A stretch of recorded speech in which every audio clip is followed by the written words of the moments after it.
La palabra de Dios contenida en este libro es la verdad que acepto creer, es la enseñanza que me comprometo a seguir y es la esperanza que me atrevo a confesar. Nada me impide recibirla, nadie me evitará que la haga parte de mi vida y por ningún motivo dejaré de proclamarla. Estoy aquí para leerla, oírla y vivirla diariamente. Amén. Leeremos Éxodo 34, versículos 27 al 35. Pero antes de eso tenemos una introducción, y cuando en la introducción se comienza a leer la Biblia, podemos leerla todos nosotros. Puede leerla usted de su documento escrito, o puede leerla ahí en la pantalla, que también estará escrito el texto de hoy. Éxodo 34, 27 al 35. Adelante con la introducción.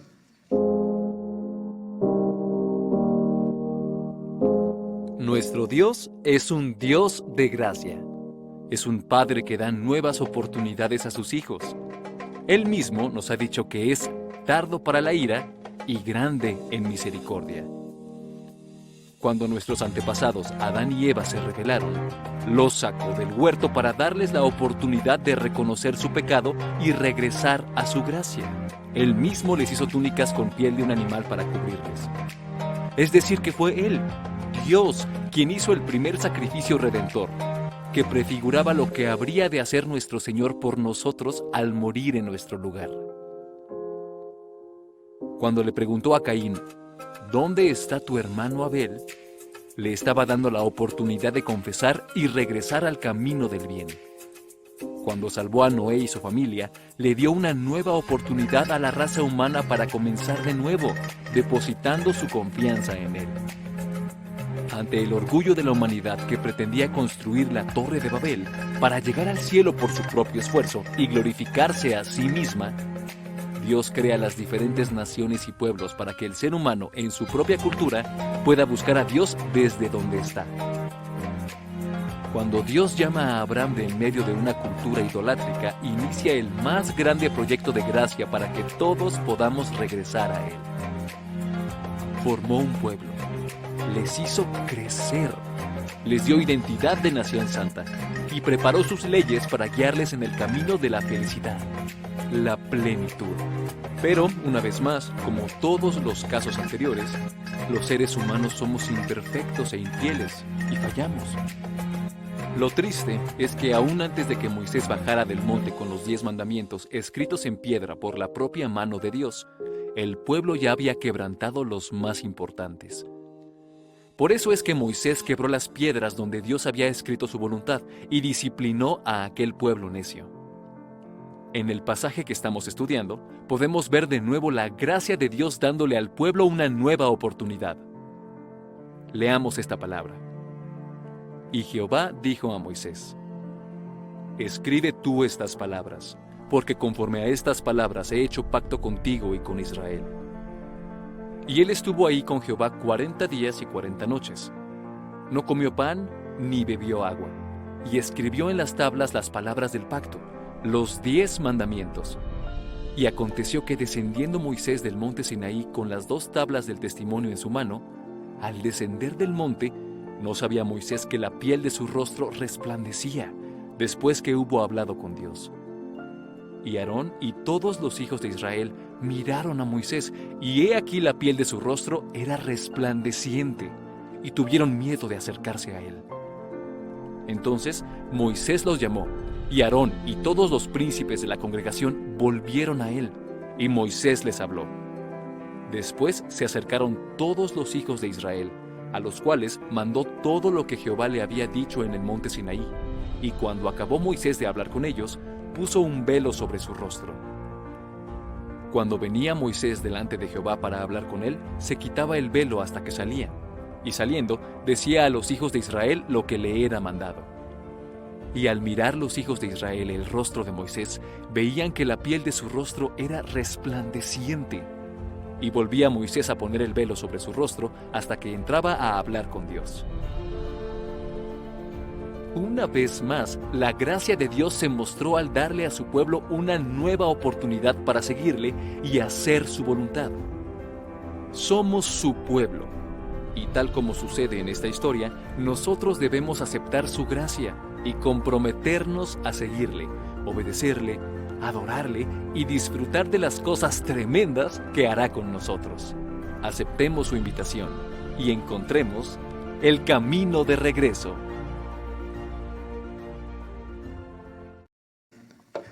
Amén. Esta es la exhortación de toda esta serie y hoy la última de las conclusiones, porque será la segunda. Encontremos el camino de regreso. Señor Santo, habla nuestras vidas, por favor, bendícenos, que esta palabra tuya sea pertinente para nosotros, que nos hable, Señor, y somos distintos los aquí presentes. Tenemos diferentes niveles o formas de acercamiento contigo, pero seguramente todos te necesitamos. Por eso, háblanos a todos. Haz el milagro de que todo lo que se diga a ti, Señor, aquí, Señor, sea pertinente para cada uno de nosotros, aunque seamos tan distintos. Tú lo puedes hacer. Bendícenos, te lo pedimos en Cristo Jesús. Amén. Este es el pasaje, esta es la invitación. Entonces, aceptemos su invitación y encontremos el camino de regreso. Y vamos a las enseñanzas en forma directa. Miren, hay una primera cosa que dice este pasaje y que es para todos nosotros y es muy importante. Encontrar el camino de regreso es encontrar la razón de vivir. Dice el texto: y Jehová dijo a Moisés: escribe tú estas palabras, porque conforme a estas palabras he hecho pacto contigo y con Israel. Y él estuvo ahí con Jehová 40 días y 40 noches, no comió pan ni bebió agua, y escribió en tablas las palabras del pacto, los 10 mandamientos. Éxodo 34, 27 al 28.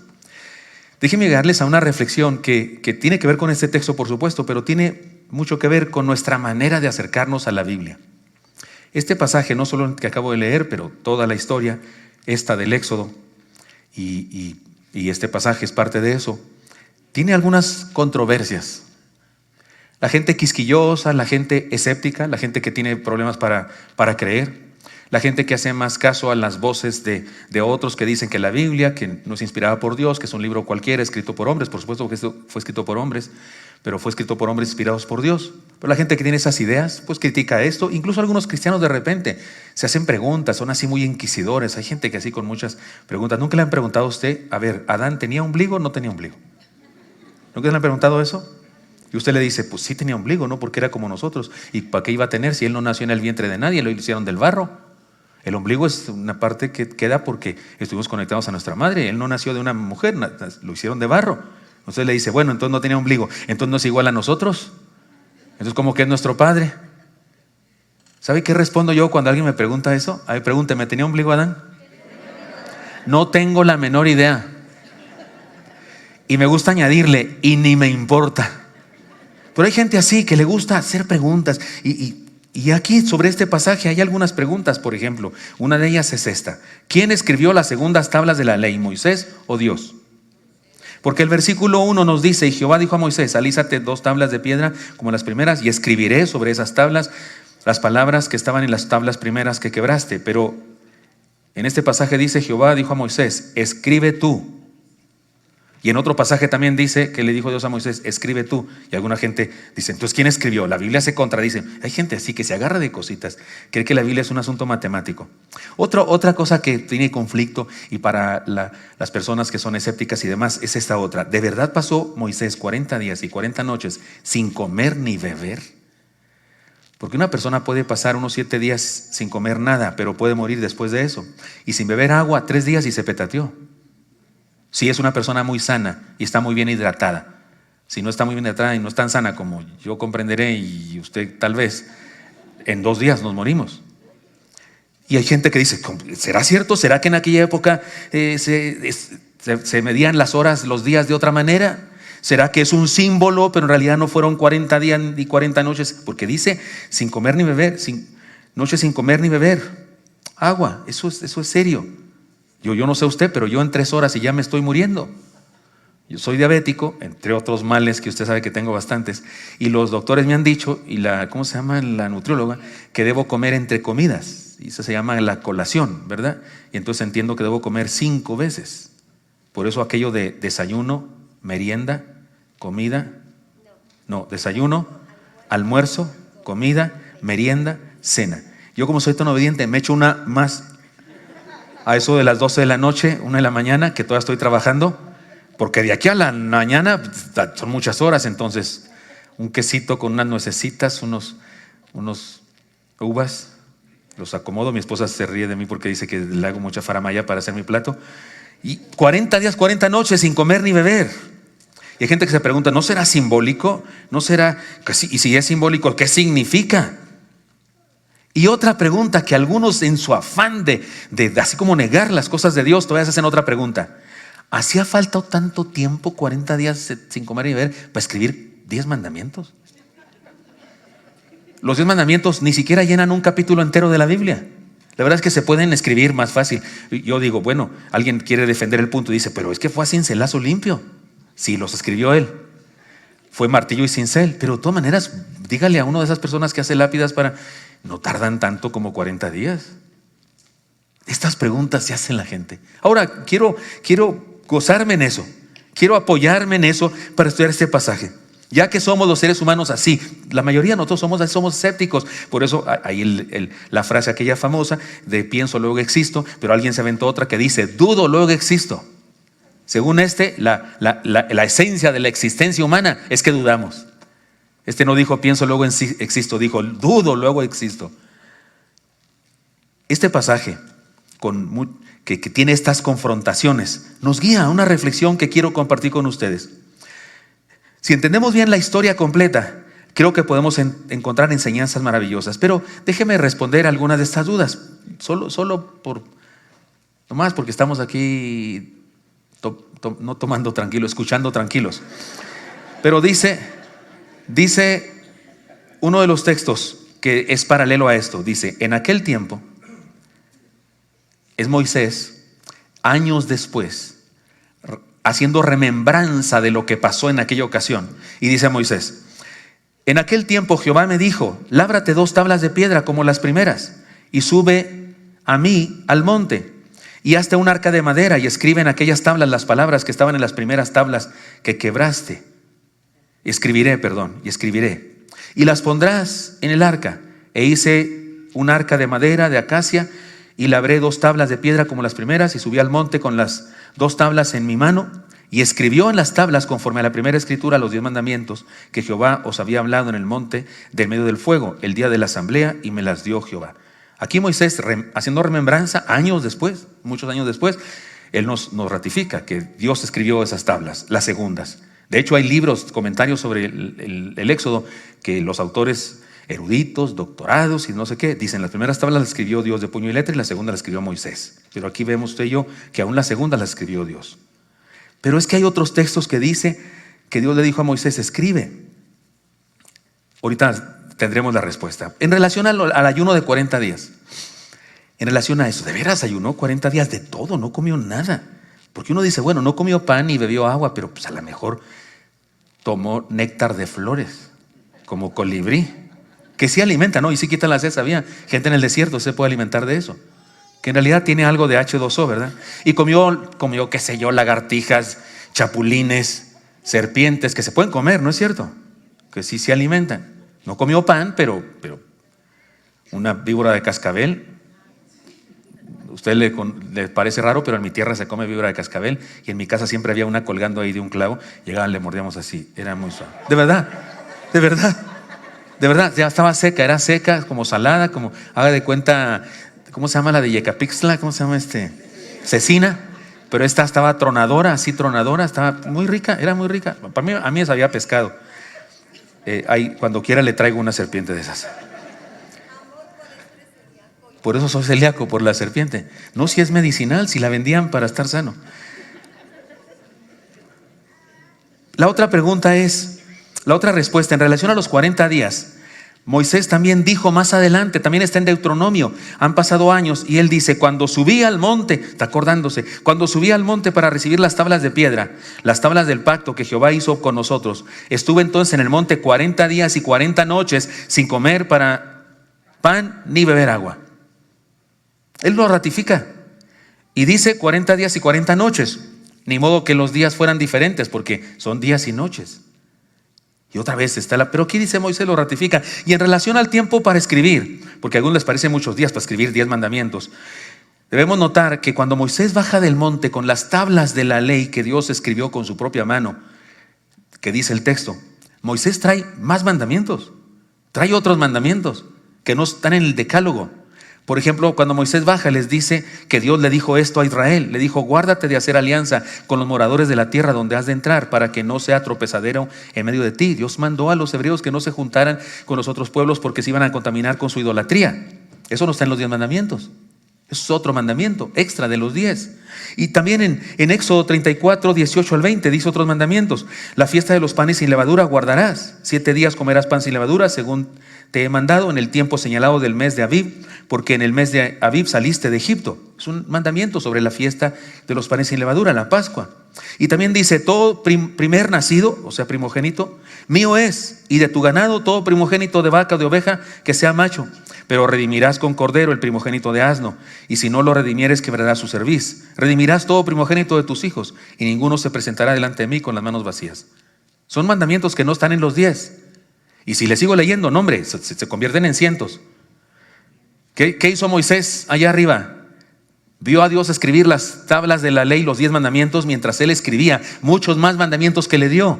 Moisés fue convertido en el legislador en ese momento, y Dios le dictó, le habló y le dijo cierto comportamiento que debía haber en el pueblo hebreo, y le dio leyes acerca de qué pasa cuando una persona sin querer mata a un vecino accidentalmente, y qué debe hacer cuando la vaca del vecino se mete a tu jardín y se come tus cosas y tú sales y matas a la vaca. Cosas como esas forman parte de la ley de Dios. En el Antiguo Testamento no solo están los 10 mandamientos, no señor, todo el Levítico son leyes para los sacerdotes. Deuteronomio es la ley otra vez explicada. Digamos que igual que en nuestro momento histórico hay una ley en la Constitución, pero luego hay la ley reglamentaria que explica cómo se debe cumplir esa ley principal.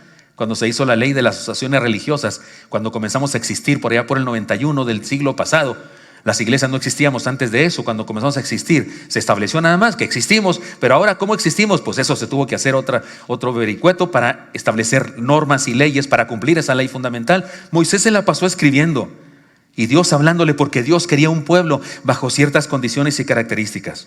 Sin embargo, ya que expliqué esto, para no dejar esos pendientes como que si la Biblia se contradice o no es claro lo que sea, solamente lo hice por eso. Pero sin embargo, este asunto de creer o no creer lo que la Biblia dice y cómo lo dice, nos ayuda a entender algunas enseñanzas, porque insisto, somos inquisidores, somos preguntones, y nos encanta y le ponemos duda y le ponemos escepticismo a las cosas de Dios en lugar de aceptarlas con fe. Porque hay gente que se pregunta, ¿de veras cuando Dios creó el universo fue en 6 días? 6 días del verbo 6, 24 horas, pastor. ¿No serían milenios? Y por eso la evolución y no sé qué tanto, ¿no sería eso? ¿Y de veras caben todos los animales del mundo en la arca de Noé? Pues ¿de qué tamaño estaba? Y la gente es inquisidora. ¿De veras se tragó un gran pez a Jonás? ¿Ha escuchado usted todas esas historias, hermano? ¿La ha escuchado? ¿Quiere que le responda cómo se entiende eso? Qué bueno que quiera, pero no lo voy a hacer. Porque en este momento no nos importa. Porque este pasaje y estas cuestiones, ¿de veras 40 días? ¿De veras no come ni bebió? ¿Quién escribió entonces de puño y letra? ¿Quién lo hizo? Déjeme guiarle a cómo deberíamos interpretar la Biblia y estudiarla para nosotros. Déjeme, se lo digo de esta manera, así seco, directo y a la cara. La controversia del ayuno no es nada ante la grandeza de esta verdad. Estar delante de Dios es la más grande experiencia de la vida. Ese pasaje que nos dice que Moisés estuvo en el monte 40 días y 40 noches sin comer ni beber, su énfasis no es la duda ni el escepticismo de cómo es que se puede estar allá sin comer ni beber. Ese no es el meollo del texto. El meollo del texto es que un ser humano estuvo con Dios 40 días y 40 noches, y eso es maravilloso. ¿Quién piensa en comer cuando está con Dios? ¿Quién necesita beber cuando está con Dios? Me importa un comino saber cómo le hizo Dios para que Moisés no se muriera de deshidratación. No me importa saber cómo eso no es interesante. Lo interesante es que debe ser maravilloso estar con Dios. Tanto que si una persona está con Dios no necesita ni una otra cosa. Si me dijera la Biblia y Moisés no respiró durante 40 días y 40 noches, lo maravilloso no es cómo sobrevivió sin respirar, lo maravilloso es que estuvo con Dios. ¿Estoy hablando claro?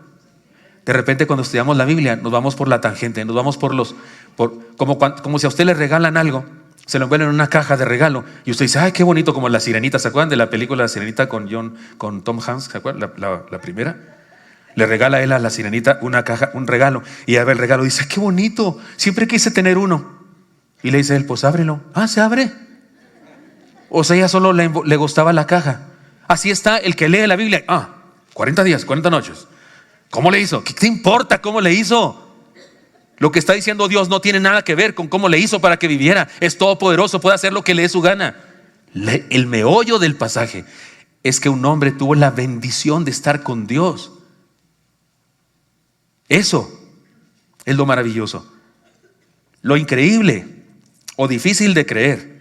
Ahí sí debemos poner escepticismo. No es que Moisés haya pasado tanto tiempo en ayuno total. Lo increíble es ver a ese pueblo rebelde a pesar de las cosas tremendas que Dios hizo con ellos. Ya lo hemos dicho en los otros sermones. Los sacó de Egipto, de la esclavitud, con portentos, mandando plagas a Egipto al faraón que no los dejaba salir. Incluso la última plaga fue tremenda. Todos los primogénitos de la casa de faraón murieron. Todos los primeros nacidos se murieron. En toda casa de Egipto había un muerto o varios. Se murieron todos los primogénitos de sus camellos, de sus vacas, de sus ovejas, de todo su ganado. Hubo mortandad por todo Egipto, excepto las casas de los hebreos. Y luego salen y llegan al Mar Rojo y se abre el Mar Rojo y les da el paso. Les pone, ¿cómo se dice? Alfombra roja para cruzar el Mar Rojo. Y una antorcha que les iluminaba de noche y una nube que les protegía del sol de día. Sus sandalias nunca se gastaron. Tenían sed, ahí está el agua de la peña. Tenían hambre, ahí está el maná. Todos los bendijo Dios. Y luego Dios llama a Moisés para darles la identidad de pueblo que quiere que tengan, porque las leyes de Dios son eso, la identidad, su constitución, su declaración de nación.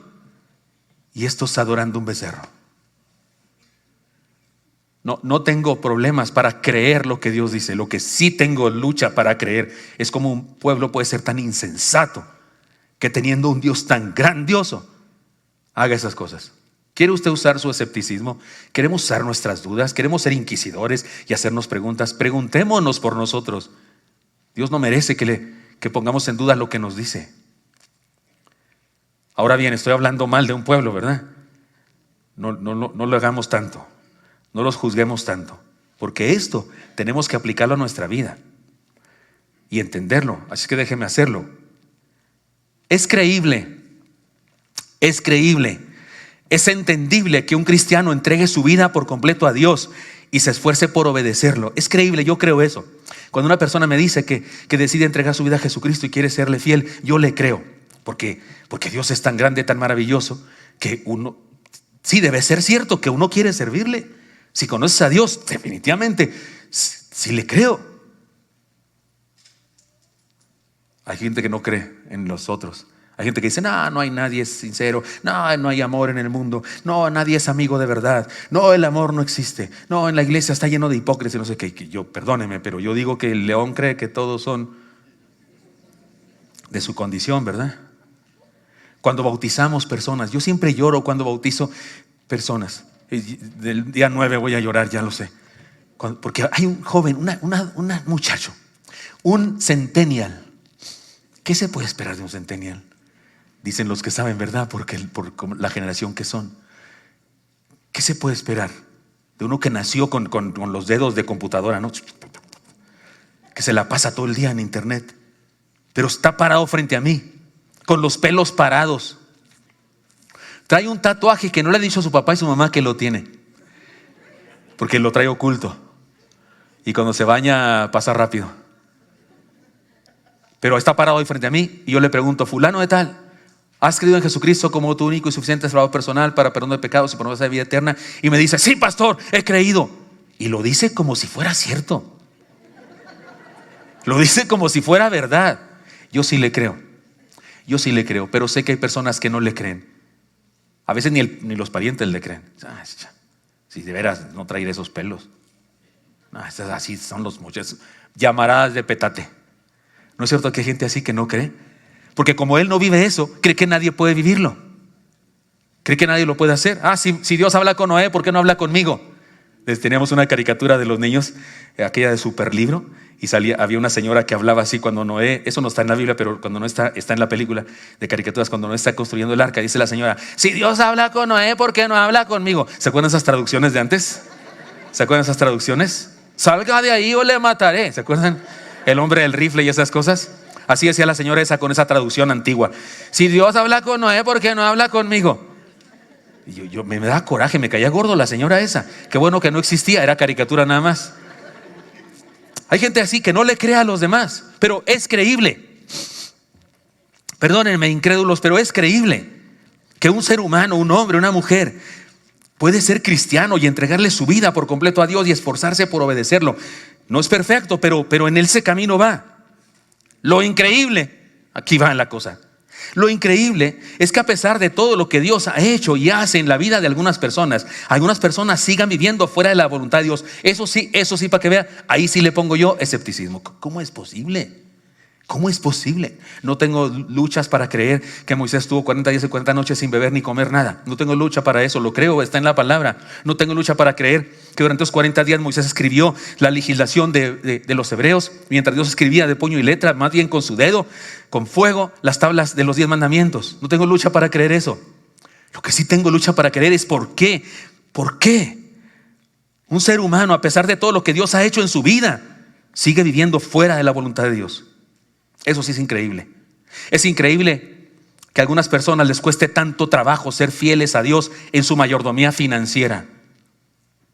Antes de juzgarme, porque algunas personas van a decir, ya empezamos, ya salió el peine, ya van a hablar de dinero. En esta iglesia tenemos una regla. Dar ofrendas y diezmos es un derecho de algunos cuantos. No todos tienen el derecho de hacer eso. Si a usted le cuesta mucho trabajo darle diezmos, ofrendas a Dios, le cuesta mucho trabajo, le duele el codo, por amor de Dios, quédeselo, no lo dé al alfolí, por favor, no lo dé al alfolí, no maldiga el alfolí de esta iglesia, no, quédeselo. Solamente tienen derecho a dar para la obra del Señor los que aman a Dios, los que creen en Él y su proyecto, y los que están de acuerdo con su misión de Dios de alcanzar al mundo entero para Él, porque para eso son los diezmos y ofrendas, para anunciar el evangelio a toda criatura. Si alguien no tiene ese amor por Dios, ni esa fe en Dios, ni esa misión que viene de Dios, por favor, no nos haga daño con sus pesos. Lo digo para que no me acusen de que estos son. No, sí hay algunos usureros en la televisión pidiendo y exigiendo. Aquí ni se exige, ni se analiza quién lo da y quién no lo da. Lo enseñamos y dejamos que Dios haga el trabajo en el corazón de cada quien. Pero lo que sí es increíble es que a algunas personas les cueste tanto trabajo, como si no han recibido todo de Dios, por favor.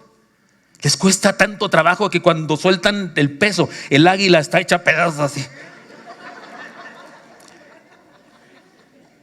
El sello, el calendario azteca ya no parece calendario, parece, si hay un calendario en las monedas o no, lo estoy inventando, hay un calendario. El calendario ya parece rompecabezas. Cuando cae el alfolí parece rompecabezas, no parece calendario. Algunos se sienten como si su hijo se les fuera a estudiar a Australia por 5 años sin verlo. La moneda así como el hijo que se va a Australia. La ven así la moneda. No. Yo diría, no, sáquenla, agárrenla, no, quédesela y adórela bien. Porque es su Dios y merece su adoración si es su Dios. Porque solamente se entrega a Dios lo que Él nos enseña en su palabra, cuando lo amamos a Él. Cuando sabemos que todo lo que nos dio ya nos bendijo. Es más, no damos para que nos bendiga. No, hombre, ya nos bendijo desde antes. Eso es increíble. Eso sí es como para ponerse a dudar. Eso sí es como para ponerse inquisidor. ¿Por qué somos así los seres humanos? En vez de ponernos inquisidores con Dios. ¿Por qué dice la Biblia eso? ¿Por qué hago yo lo que hago? Ahí está la cosa. Lo increíble es que a pesar de la perfecta palabra de Dios, su palabra preciosa, llena de sabiduría, y algunas personas se dejan envolver por las ideologías de este mundo. Por favor, las ideologías del momento son anticientíficas. No lo decimos solo los cristianos, lo dicen también personas que no son cristianas y que reconocen que los fundamentos de las ideologías, y me estoy hablando al LGTBQ+, feminismo y esas cosas, están basadas en mentiras, en cosas anticientíficas. Hay ateos que reconocen que el ser que está en el vientre de una mujer es una persona diferente a la mujer. Tiene un ADN diferente, es una personita. No es un apéndice del cuerpo de la mujer, eso es mentira. Todas las partes de una mujer, su apéndice, que es una cosa que se llama así, su hígado, lo que sea que tiene una mujer, un hombre también, si le dejas pasar 9 meses, no se convierte en nada, sigue siendo lo mismo. Pero eso, que en la Biblia dice, mi embrión vieron tus ojos, eso, si le dejas chance a 9 meses, te darás cuenta que es otra persona. Ninguna otra parte del cuerpo le pasa eso, por Dios. Así es que esa idea macabra, asesina que hay en el mundo está basada en mentiras. Y también la idea de que el hombre y mujer y que tu apreciación y según lo que tú piensas de ti mismo. Ya lo he dicho antes en otro culto.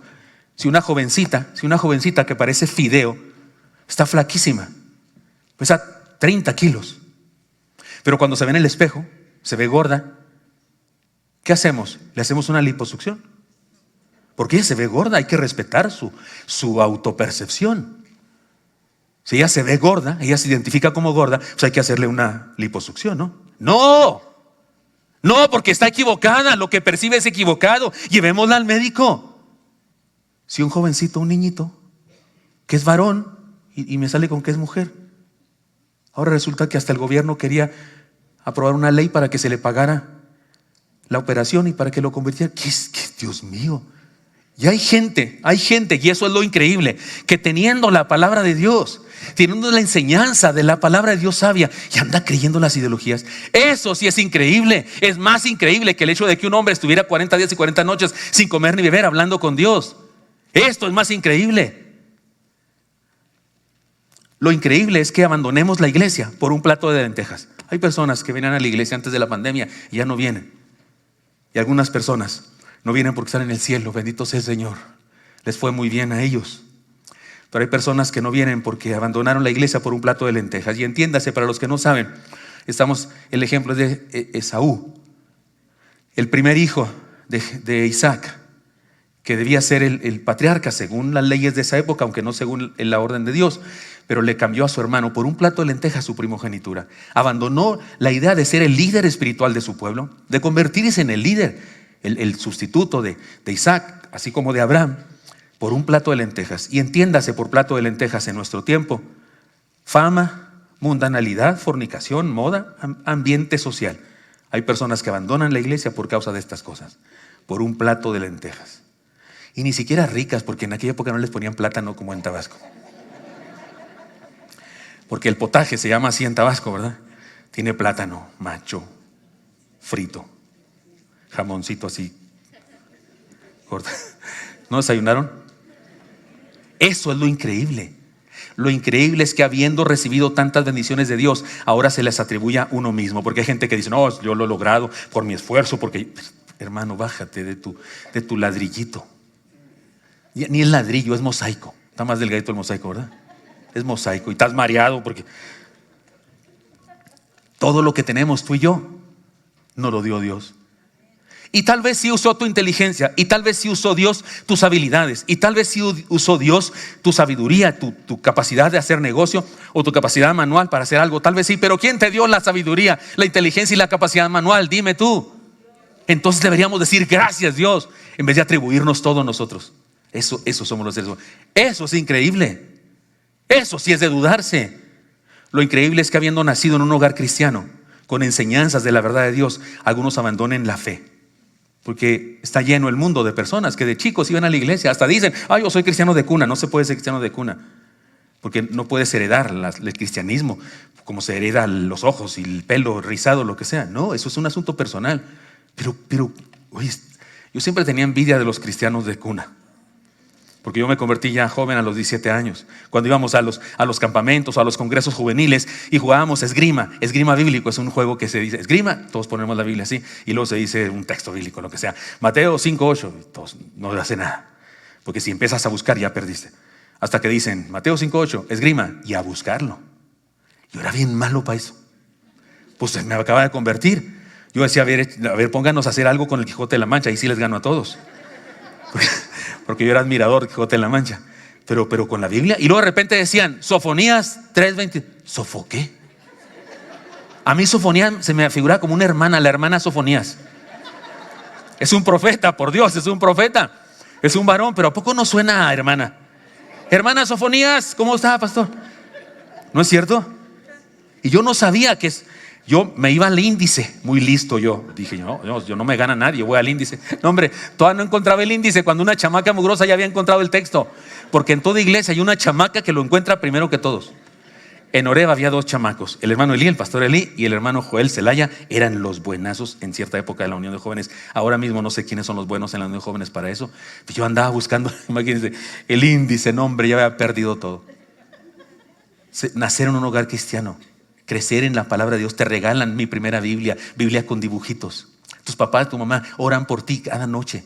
Te recitan textos, te aprendes de memoria textos bíblicos. En paz me acostaré y así mismo dormiré, porque tú, oh Jehová, me haces estar confiado. ¿No es cierto? Te sabes Salmo 23. No lo entiendes ni papa, pero te lo sabes decir. Es fantástico crecer en un hogar cristiano. Yo envidiaba a los compañeros de la iglesia, de la fe, que tenían esa bendición. Yo decía, Señor, ¿por qué no me permitiste a mí nacer en un hogar cristiano? Sabría más cosas. Pero me di cuenta que muchos de esos ya no están en el Señor. Por ahí andan de inconversos. Eso es increíble. Lo increíble es que teniendo tantas bendiciones de Dios, a algunos les cueste trabajo dedicar un tiempo para celebrarle en comunidad y estudiar su palabra como pueblo. A algunos les cuesta trabajo asistir a los cultos, y cuando asisten están viendo el reloj siempre así como, a qué hora se acaba este predicador, ya se tardó mucho. Y algunos son, como ya he dicho, de parto. O sea, me nació venir. Y si el parto es normal, pues 9 meses. Algunos son 7 mesinos y vienen más temprano, pero me nació venir. No disfrutan. Eso es increíble. Lo increíble es que habiendo nacido en un hogar bendito con la salvación de Dios, algunos se pierdan en el infierno. ¿Saben que en el cielo nos vamos a dar algunas sorpresas? Del infierno no hablo porque no pienso ir. Y no voy a ir porque alguien murió por mí en la cruz para librarme de eso. Voy a ir al cielo no porque soy bueno, soy pecador, soy de lo peor, soy pecador. Pero Dios me salvó por su gracia, a pesar de la clase de sabandija que soy. Lo único que tuve que hacer es aceptar su regalo. Le dije sí. Y en la Biblia dice que eso es salvación. Para que todo aquel que en él cree no se pierda, mas tenga vida eterna. Pero en el cielo nos vamos a hallar sorpresas. De 2 tipos de sorpresas. Una de ellas será esta: que alguna persona que tú conoces que no, hombre, no se convierte no, hombre, es pelafustán, se va a ir al infierno derechito. Y resulta que llegamos al cielo y él llega también. ¿Qué haces aquí? Y él dice, pues creí en Cristo. Me di cuenta de lo malo que era y me arrepentí y le entregué mi vida. Y esto que voy a decir no es teología cristiana, es solo imaginación. Pero suponiendo que en el cielo dan casas grandes, chicas, y a él le dieron una de 4 pisos, y a ti tu Infonavit celestial. Sorpresota, ¿no? Sorpresota. A él con un Mercedes-Benz en la puerta, y a ti una patineta motorizada. Digo, algo te tocó por lo menos para moverte en el cielo. Todo, insisto, eso es imaginación, eso no es teología cristiana. Y otra sorpresa, los que pues no están por ningún lado. Oye, y fulanito, no voy a decir nombres, no voy a decir, y fulanito no está, no lo he visto. ¿Y tú has visto? No lo he visto. Y debe haber algún lugar de identificación de perdidos, no sé, en el cielo. Algún iPad gigantesca celestial donde le muevas así por apellidos, ¿no? O a lo mejor pones el nombre, datos, lo que sea, y no aparece fulano. Sorpresas. Eso es lo increíble, que alguien habiendo nacido en la bendición de una familia envuelta en salvación de Dios y se pierda porque no fue capaz de entregar su vida a Dios. Hermanos míos, sí, aquella experiencia de Moisés nos presenta el ideal de la vida. Por eso le propongo, hermano, no sea escéptico, sino creyente. ¿Se acuerdan aquel hombre que fue a Jesús a pedirle que orara por su hija? Y cuando va caminando ya su hija, lo interrumpe una mujer enferma de flujo de sangre, y entonces no pueden ir pronto, sino que hasta después que hace el milagro Jesús ya van otra vez. Pero en eso llega una comitiva de su casa y le dice a Jairo, le dice, no molestes más al maestro, tu hija ha muerto. ¿Se acuerdan de esa escena triste? Seguramente Jesús pudo sentir el dolor en el corazón de aquel papá y le dice, no temas, cree solamente. No temas, cree solamente. Y le dice Jairo, creo, pero ayuda a mi incredulidad. Esa oración gramatical está rara. Creo, pero ayuda a mi incredulidad. O sea, creo, pero a veces no creo. ¿Sí captas la idea? O sea, igualito que nosotros, ¿no? O sea, me encanta ese personaje porque es igualito que nosotros. Yo también creo, pero de repente sí me cuesta trabajo. Creamos en vez de estar con escepticismo. Pero sí tengamos escepticismo para nosotros, para nuestra manera tan necia de responder en ocasiones a Dios. Aquella experiencia de Moisés nos presenta el ideal de la vida. Subamos al monte de Dios y estemos con Él mucho tiempo, porque esa es la razón de la vida. Este último canto que entonaron los hermanos y cantamos nosotros con ellos, de eso habla, ¿no? De eso estaría haciendo toda la vida, adorándole. Y adorando significa estar cantándole todo el tiempo. Al cantar esa alabanza, adoración es nuestro sometimiento a Dios, nuestro estar con Él. De eso se trata la vida, y eso haremos en la vida eterna. Hagámoslo, subamos el monte de Dios y estemos con Él mucho tiempo. Eso es en lo que nos vamos a enfocar en este pasaje, en vez de en las controversias y las dudas. Siguiente enseñanza: encontrar el camino de regreso es un encuentro con Dios, un encuentro con Dios. Y aconteció que descendiendo Moisés del monte Sinaí con las 2 tablas del testimonio en su mano, al descender del monte no sabía Moisés que la piel de su rostro resplandecía después que hubo hablado con Dios. Y Aarón y todos los hijos de Israel miraron a Moisés, he aquí la piel de su rostro era resplandeciente, y tuvieron miedo de acercarse a él. Entonces Moisés los llamó, y Aarón y todos los príncipes de la congregación volvieron a él, y Moisés les habló. Después se acercaron todos los hijos de Israel, a los cuales mandó todo lo que Jehová les había dicho en el monte Sinaí. Y cuando acabó Moisés de hablar con ellos, puso un velo sobre su rostro. Cuando venía Moisés delante de Jehová para hablar con él, se quitaba el velo hasta que salía, y saliendo decía a los hijos de Israel lo que le era mandado. Y al mirar los hijos de Israel el rostro de Moisés, veían que la piel de su rostro era resplandeciente, y volvía Moisés a poner el velo sobre su rostro hasta que entraba a hablar con Dios. Parece que hubo una dinámica durante ese tiempo que Moisés hablaba con Dios, y luego venía y les decía lo que decía Dios, y luego otra vez. Pero ante ese tiempo, cuando hablaba con Dios, se quitaba el velo; cuando hablaba con ellos, se ponía el velo, porque ellos tenían miedo. ¿Qué? Tenían miedo. También es controversial y difícil de definir qué fue lo que pasaba con Moisés y su rostro. ¿Qué le pasaba a Moisés? ¿Qué le pasó en la cara? Se tropezó, se cayó y había muchas luciérnagas en el suelo y se le embarraron. Y luego se quiso limpiar y embarró el fósforo que tienen las luciérnagas. ¿Nunca hizo eso de niño? Cazaba luciérnagas y algunos de mis amigos, a mí no me gustaba eso, pero algunos de mis amigos las agarraban y luego se hacían así, la despanzurraban. Y quedaban las manos brillosas, porque es una sustancia fluorescente, se dice. Y resulta que, ¿qué le pasó a Moisés? No sabemos exactamente, pero sí sabemos de dónde le venía eso. Había estado con Dios. Dice ese texto eso, que el rostro se le iluminaba porque había estado con Dios. El Nuevo Testamento, el apóstol Pablo lo relaciona con la gloria de Dios. Pablo dice que es la gloria de Dios. Es decir, después de haber estado en comunión con Dios durante tanto tiempo, se le tenía que notar. Y se le notaba, había un brillo en sus ojos. Y la palabra que se usa aquí es una palabra que también se usa para la palabra cuernos. Por eso algunas personas, algunos pintores de clásicos pintaban a Moisés con cuernos, porque no entendían bien el asunto. Pero la expresión es como que tuviera rayos, es la idea. Como que no era solo brillo, así, no, eran rayos que salían de su rostro. ¿Qué es? No sé yo. Si me preguntan, voy a responder de la manera que más me gusta contestar. ¿Cuál me gusta contestar? No tengo la menor idea. Pero lo que sí sabemos es de dónde le venía eso. Pero lo increíble, lo cuestionable es, tuvieron miedo a una manifestación de la gloria de Dios. Hizo necesario que Moisés se cubriera. Es más, la primera vez que lo vieron, se regresaron. Bajó Moisés de hablar con Dios y fueron, lo vieron, vámonos, está muy raro este amigo. Y por eso dice que les tuvo que llamar, mandó llamar, vengan. Es que tienes un brillo, cúbrete. Y le echaron un chal, no sé, una colcha encima, como a, ¿cómo se llama esta de la canción? Lupita Alvidres, échenle una colcha encima, dijo Piporro. Le cubrieron porque tenían miedo de ver la gloria de Dios. ¿Qué te pasa? Pablo nos ayuda a interpretar esto, porque Pablo leyó este pasaje y lo interpreta en 2 Corintios, y mire lo que dice: y si el misterio de muerte grabado en las letras en piedra fue con gloria, tanto que los hijos de Israel no pudieron fijar la vista en el rostro de Moisés a causa de la gloria de su rostro. Pablo dice que es la gloria de Dios, la cual había de perecer. Ese brillo se le acabó. ¿Cómo no será más bien con gloria el ministerio del Espíritu? Porque si el ministerio de condenación fue con gloria, mucho más abundará en gloria el ministerio de justificación. Pablo está diciendo lo superior que es la gracia de Cristo a la ley del Antiguo Testamento. La ley nos condena porque nos descubre nuestro pecado, pero la gracia de Cristo nos perdona de nuestro pecado. Y Moisés dice, la gloria de Cristo es superior a la ley misma. Porque aún lo que fue glorioso no es glorioso en este respecto en comparación con la gloria más eminente.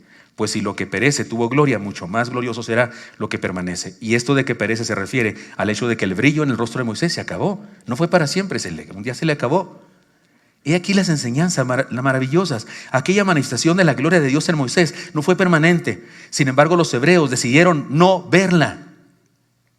Y el velo la ocultaba de sus ojos. Oiga, tuvieron una oportunidad maravillosa, ver la gloria de Dios. Yo qué sé, disfrutarla. Moisés, algo te pasa. Quiere decir que si hablaste con Dios, bendito sea Dios que habla con nosotros. Sí, dinos, Moisés, lo que quiere Dios de nosotros. No, tuvieron miedo. Moisés, échate algo encima y por favor, habla tú con Dios. No nos metas a nosotros, tú habla con Él.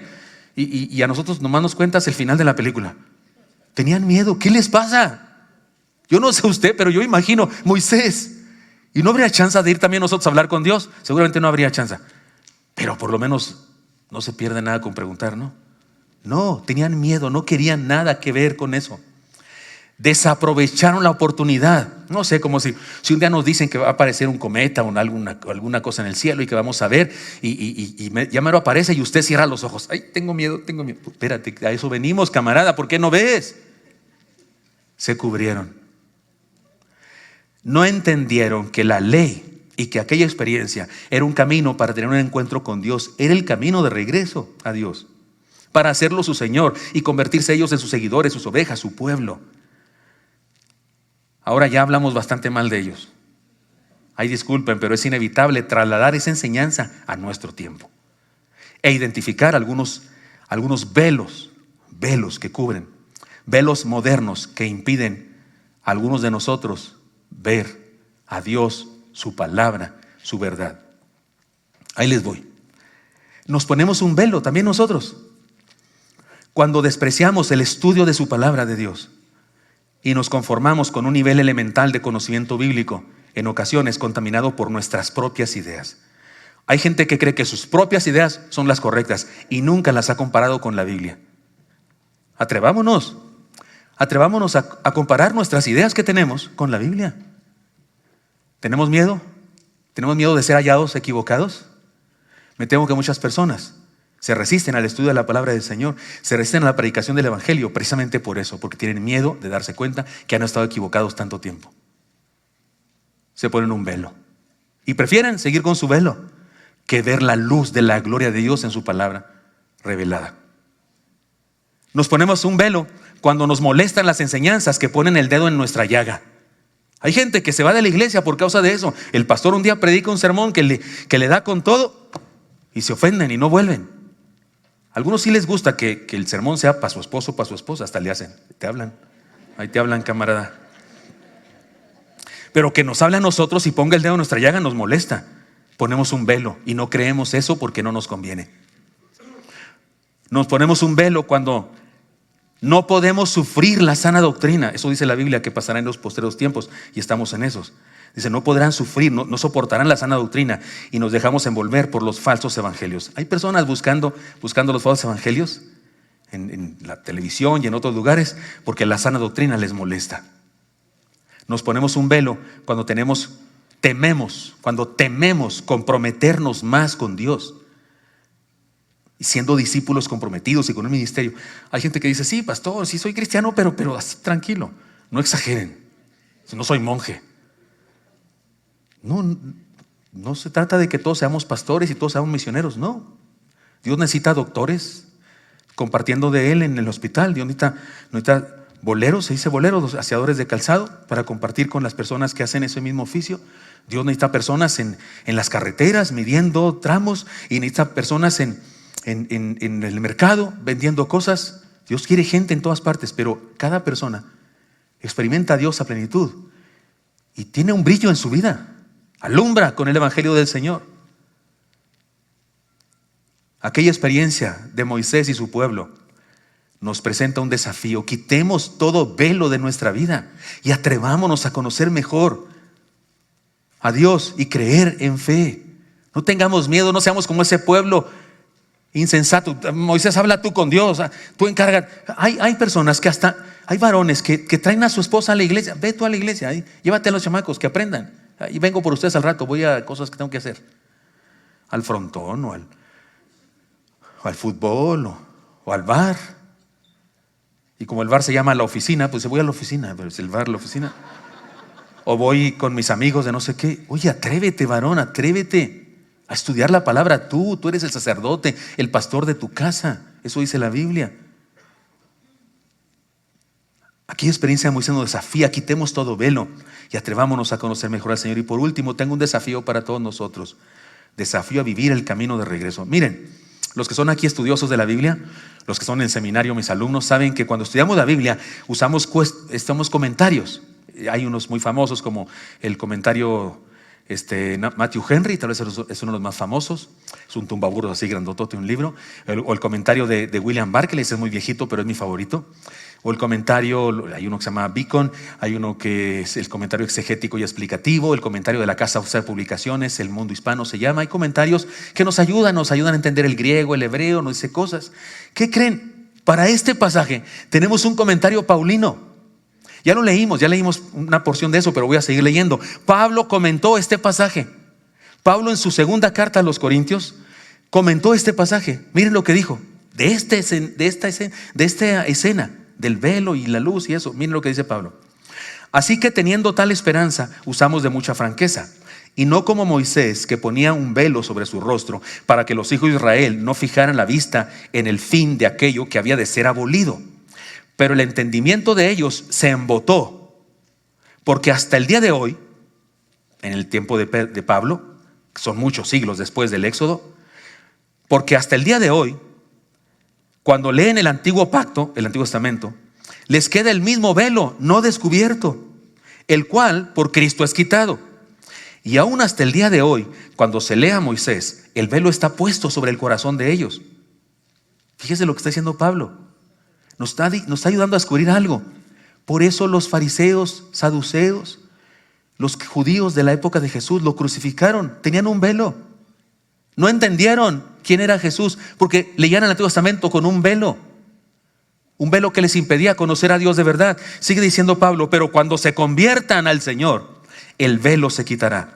Porque el Señor es espíritu y donde esté el espíritu del Señor, allí hay libertad. Por tanto, nosotros todos, mirando a cara descubierta, como en un espejo, la gloria del Señor, somos transformados de gloria en gloria en la misma imagen como por el espíritu del Señor.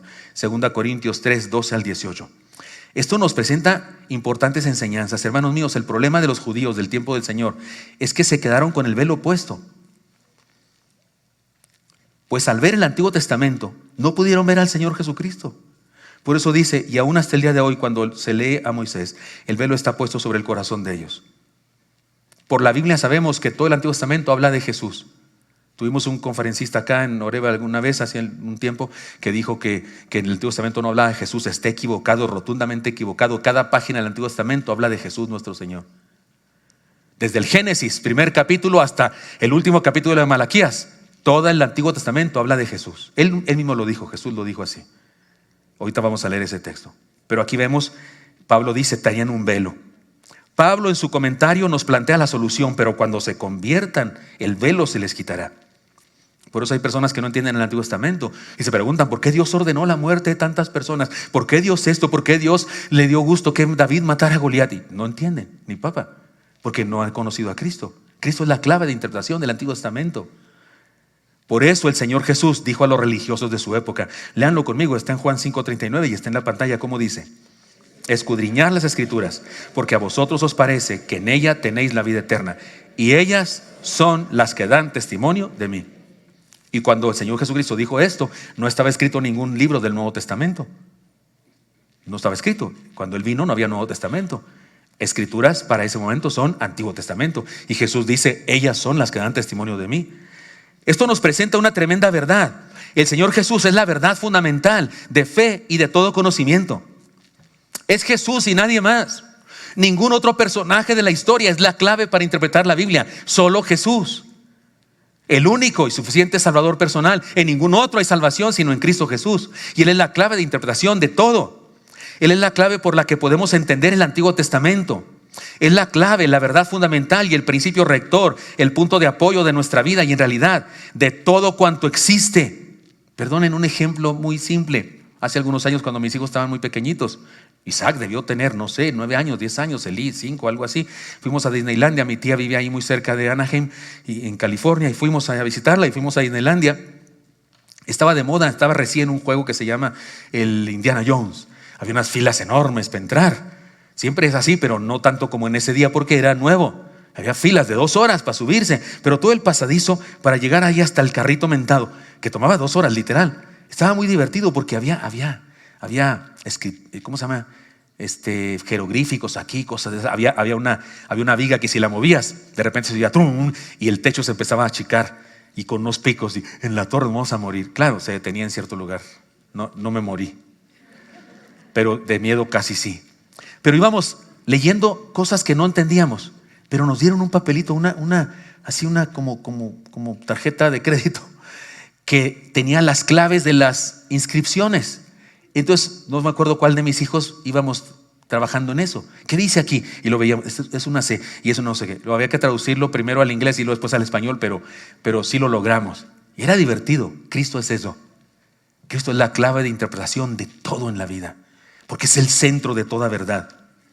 Eso es lo que está diciendo Pablo aquí. La maravillosa conclusión es que, por tanto, nosotros todos, mirando en cara descubierta como en un espejo la gloria del Señor, somos transformados de gloria en gloria en la misma imagen por el Espíritu del Señor. Eso es lo maravilloso. Usted y yo no tenemos velo, no tenemos necesidad de velo. Podemos quitar el velo e ir al Señor y conocer lo que nos dice.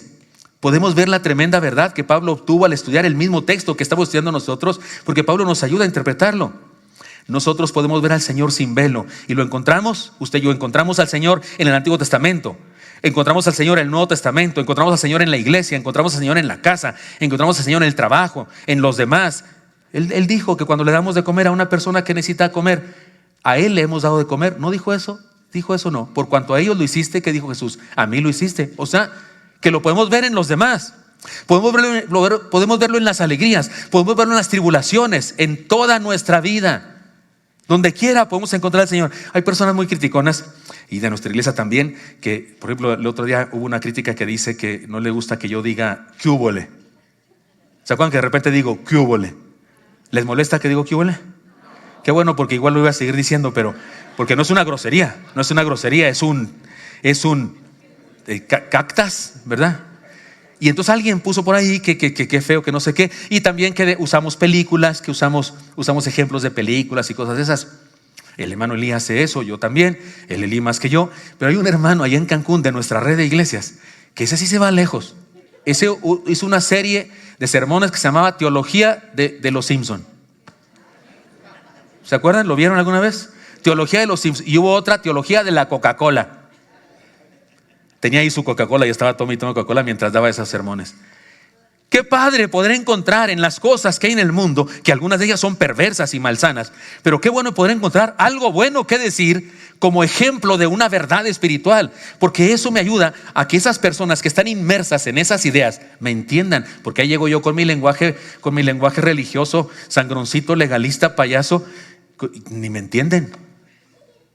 Es que debéis creer en el piélago insondable de la gracia divina para que la parusia sea una realidad desde el punto de vista de la apologética paulina en la vida. No, hombre, pues me dan un portazo en la nariz. Pero si llego y le digo, ¿te acuerdas cuando Homero Simpson le dijo a Bart no sé qué?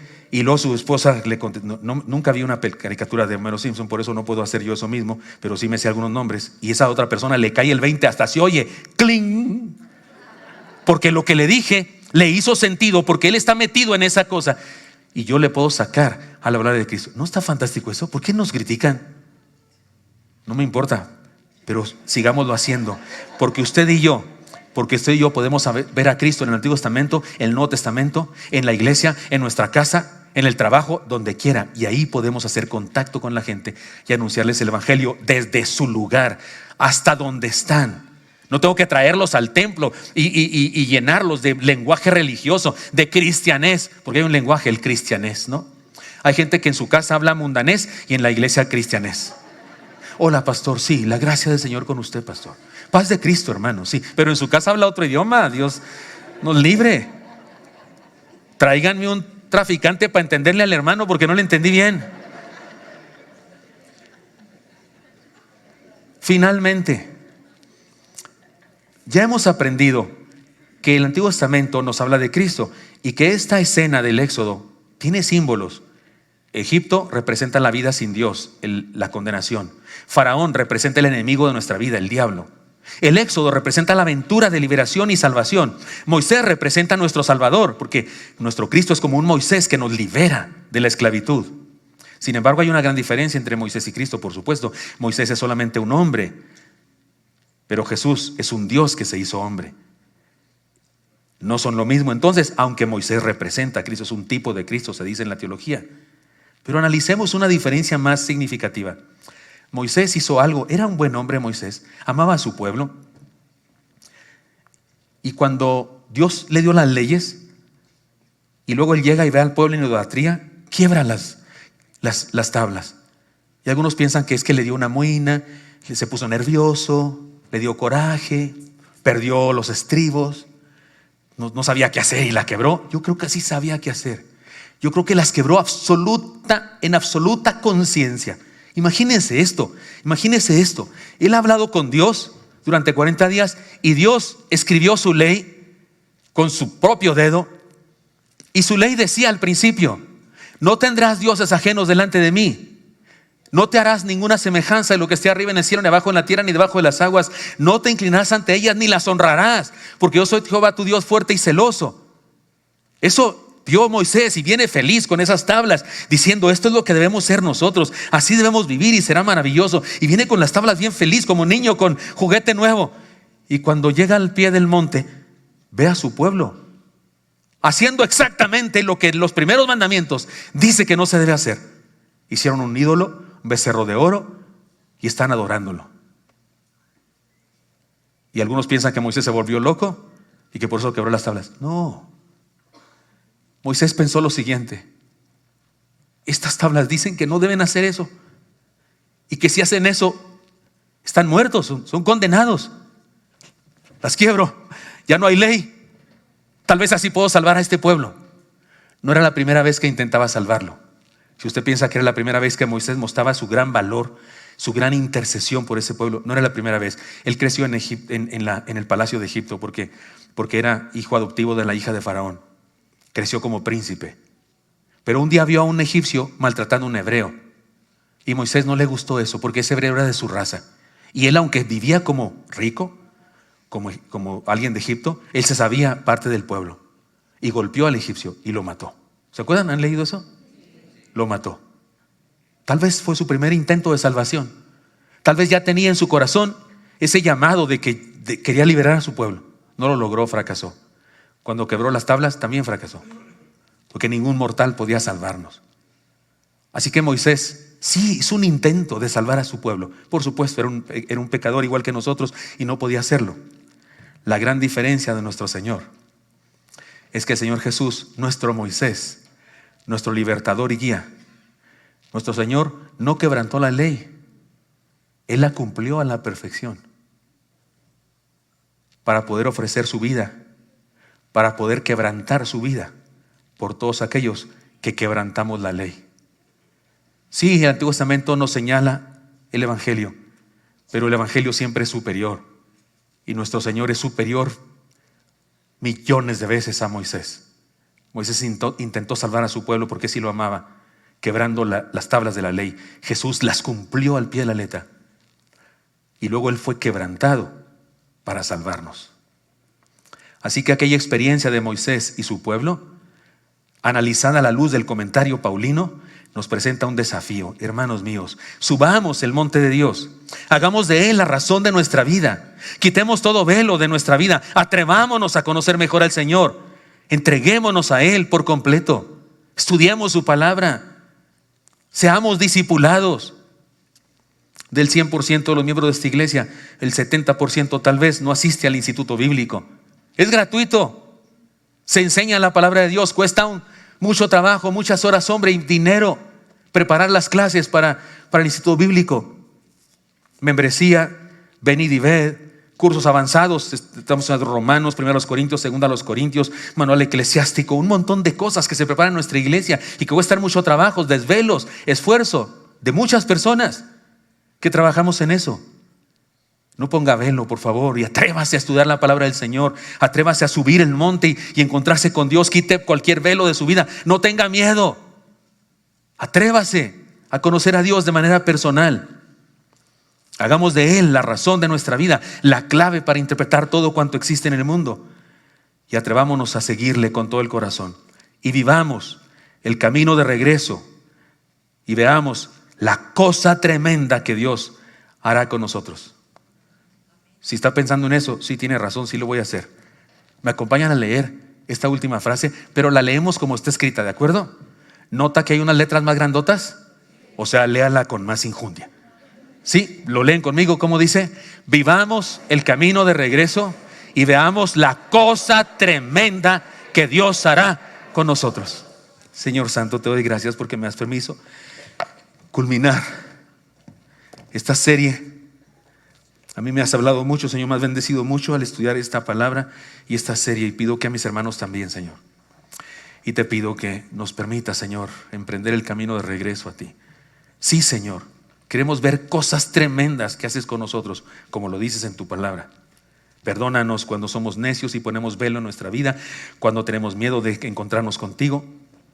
Perdónanos, Dios, pero queremos ser pueblo sabio y individuos, personas sabias, atrevidas para conocerte más, conocerte mejor. Y si tenemos ideas en nuestra mente, en nuestro corazón que debemos quitar, pues que sean quitadas, Señor, si no te glorifican, si no son verdad. No importa quién nos las haya enseñado ni cuánto tiempo tenemos de creerlas, si no son verdad, Señor, límpianos, ayúdanos a comprender tu verdad pura y santa. Por favor, Señor, habla nuestras vidas y bendícenos a todos. Sigan orando, por favor, ahí en su lugar. Y tengo una pregunta: ¿hay alguien aquí que le quiere decir al Señor: Señor, quiero volver a ti? Reconozco que he estado alejado de ti, quiero encontrarme contigo, quiero que me salves, que me perdones, que me llenes de tu gracia. Quiero quitar cualquier velo que hay en mi vida, cualquier velo, llámese como se llame, y quiero conocerte, Señor, entregarte mi ser. Y tal vez hay alguien aquí que ya ha creído en Cristo, pero quiere decirle: Señor, reconozco que estaba alejado de ti, reconozco que no he estado en el compromiso que debo tener contigo, reconozco que he sido superficial en algunas cosas, perdóname, porque quiero a partir de hoy, Señor, conocerte mejor, subir a ti, encontrarme contigo, Señor, de manera profunda, como dice tu palabra. Cualquiera que sea tu decisión de estas dos, te pido que se lo digas a Dios ahí en tu corazón, habla con Él, entrégale tu vida, y si lo estás haciendo, levanta tu mano y dame permiso de orar por ti. ¿Hay alguien que toma esta decisión? Levante su mano. Dios le bendiga, señorita, Dios le bendiga, joven, Dios le bendiga, señor, señora, Dios les bendiga a los que están levantando su mano, los felicito de todo corazón. Veo jóvenes preciosos con su mano levantada, también adultos, Dios les bendiga, incluso adolescentes, Dios les bendiga. Dios les bendiga, hermanos, Dios bendiga a todos ustedes. Gracias a Dios por sus vidas, qué bendición. Dios bendiga a todos. Pueden bajar su mano. Si alguien más que no lo ha hecho, pero hoy quiere decirle al Señor: Señor, aquí estoy, por favor, dígamelo, por última vez le invito, levante su mano. Dios les bendiga. Dios les bendiga a todos ustedes, los felicito de todo corazón.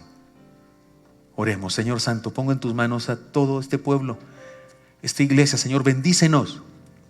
Bendícenos para siempre, Señor, andar en este camino de regreso a ti. Cuando fallemos, Señor, caigamos, queremos regresar otra vez. Sabemos que eres un Dios de gracia y que nos vuelves a perdonar.